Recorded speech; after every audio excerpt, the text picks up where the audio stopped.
जैसे कि online classes के अंतर्गत अपन क्लास 11th में आज हिंदी साहित्य के अंतर्गत सूर के पदों का अध्ययन करेंगे।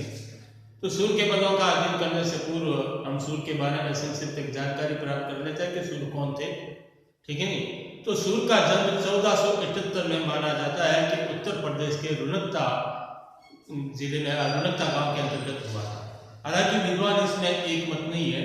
कुछ विद्वान इनका जन्म स्थान दिल्ली के निकट सी नामक गांव है वहां मानते हैं, लेकिन अधिकांश विद्वान जो है वो इनका जन्म स्थान रुनकता पर मानते हैं।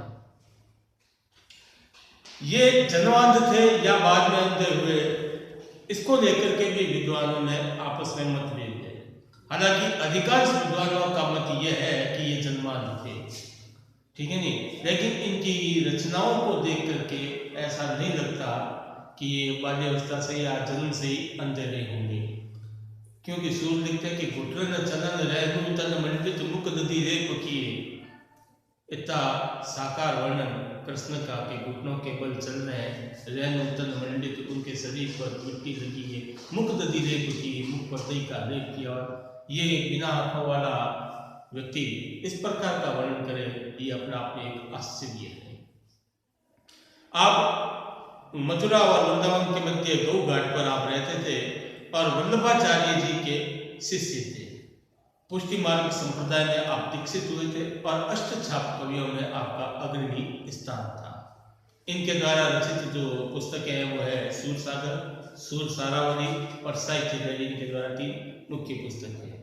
सूर की भाषा जो थी वो ब्रज भाषा थी, एक परिष्कृत ब्रज भाषा का प्रयोग आपने किया है, और कृष्ण के अनेक भक्तों या भक्त कवियों में इनका स्थान अग्रणी रहता है। यहाँ अपनी पाठ्य पुस्तक के अंतर्गत इनके 2 पद दिए गए, तो दोनों का अपन एक एक करके वाचन करेंगे।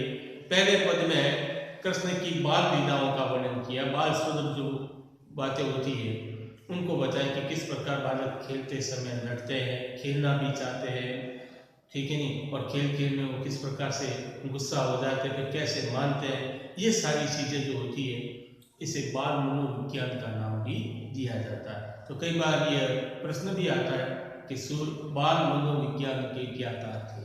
बालक के मन का विज्ञान, बालक किस प्रकार का व्यवहार करता है, कैसा उसकी अपेक्षाएं होती, वार्तालाप की शैली क्या होती, इन सब चीज़ों का जो अध्ययन होता है वो बाल मनोविज्ञान के अंतर्गत आता है।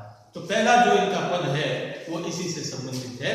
तो देखिए, पहले पद में खेलते समय कृष्ण के रूठ जाने पर उनके साथी खिलाड़ी उनको क्या कहते हैं और कृष्ण क्यों रूठते हैं, इन सब बातों को देख करके ये पद की रचना हुई है। तो कृष्ण सूर लिखते हैं कि खेलने में काको घुसेया, खेलने में कोई बड़ा नहीं होता, कोई स्वामी नहीं होता।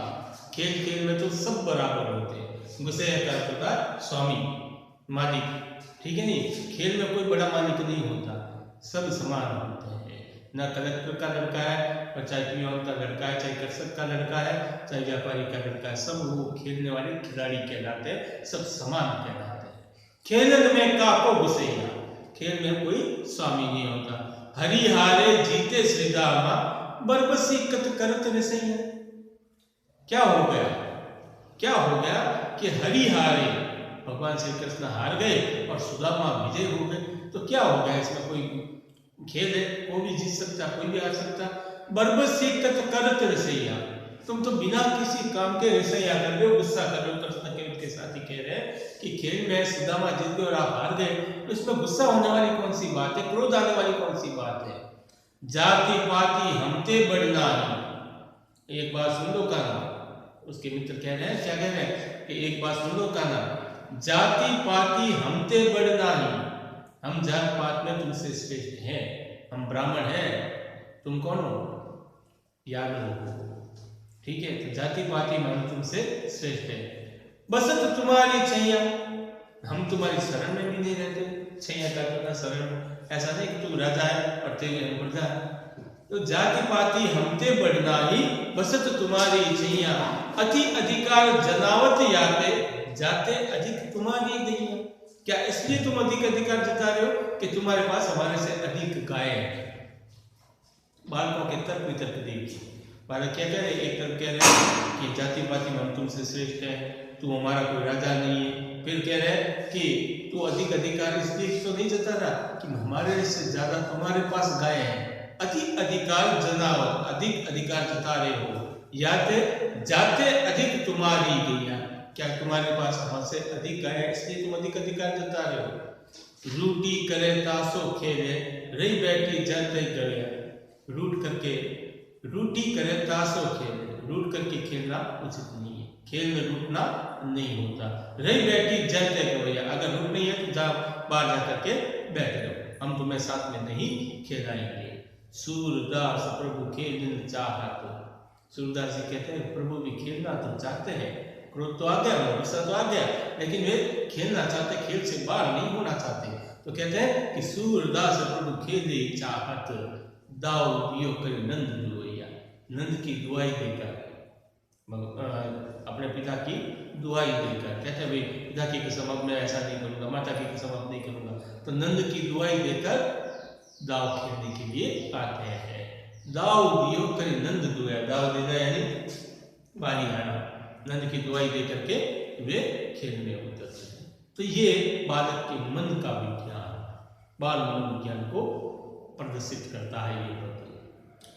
अब दूसरा और अंतिम पद, दो पदी है सूर्य के अपनी पार्टी में, और दूसरे पद में दो चीजें सूर्य ने बड़ी अच्छी तरीके से बताई है। एक तो कृष्ण जब मुरली बजाते हैं तो वे कितना मंत्रमुग्ध हो जाते हैं, या उनकी हाव भाव कद काठी कैसी होती है मुरली बजाते समय, बंसुरी बजाते समय, और उस मुरली को देख करके, उस मुरली को बजाते हुए देख करके गोपियां जो है वो मन ही मन क्रोध करती है, वे मुरली को अपनी सोतन मानती है कि सब इसी का कारण है कि कृष्ण हमसे दूर रहते हैं और इसमें लगे हुए रहते हैं। तो ये गोपियों का कृष्ण के प्रति जो अनयन प्रेम है उसको भी प्रकट करता है, अन्यथा अगर प्रेम नहीं होता तो उन्हें क्रोध नहीं आता।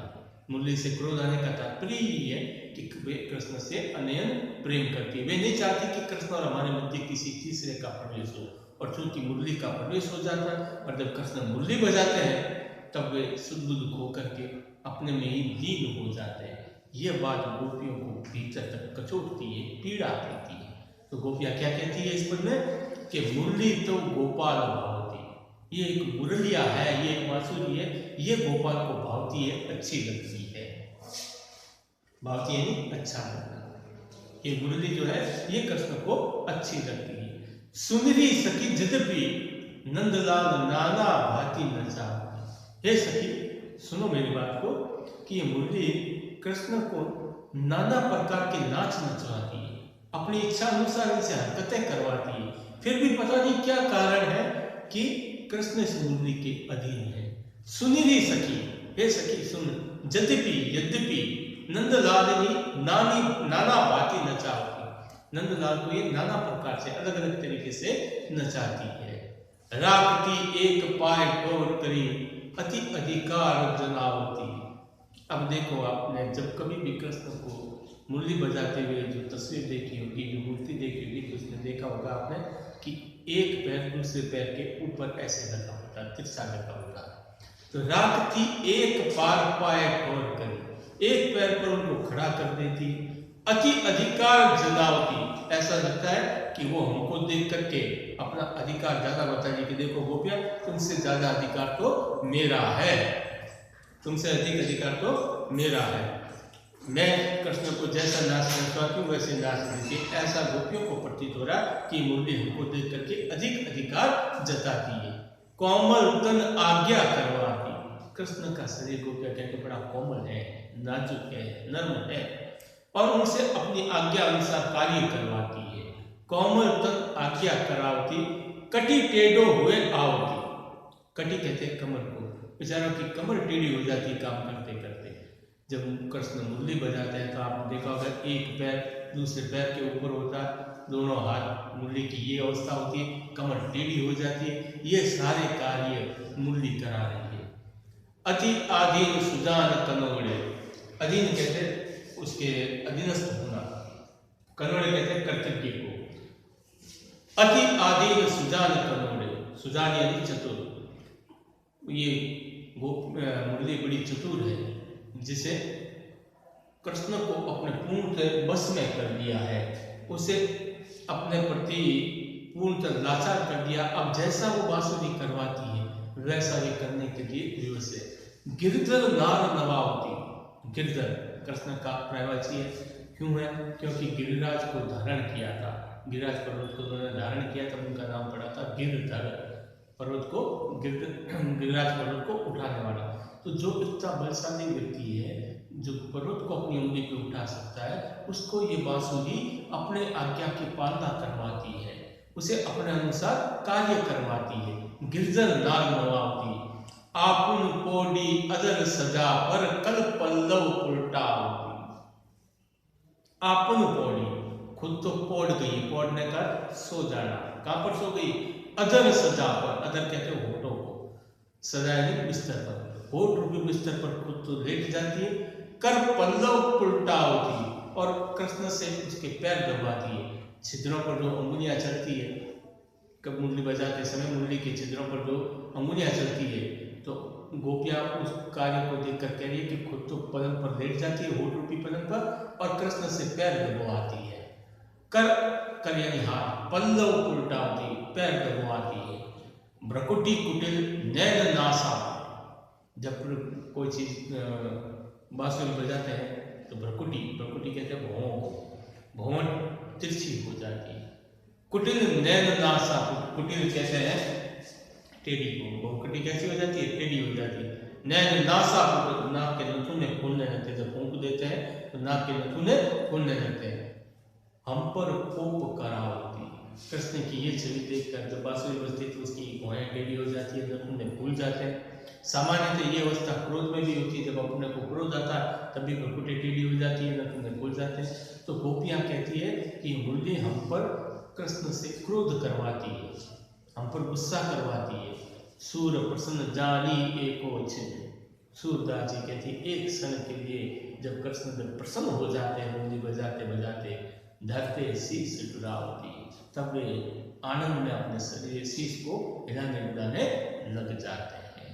तो ये दो पद थे आज की क्लास में होते हैं। इसके प्रश्नोत्तर जो दे रखे हैं आपको करके वापस मुझे जैसे पूर्व में आप भेज रहे थे वापस से इसको भेजना है। आज के लिए इतना ही, धन्यवाद। शेष कल करेंगे। जय श्री कृष्ण।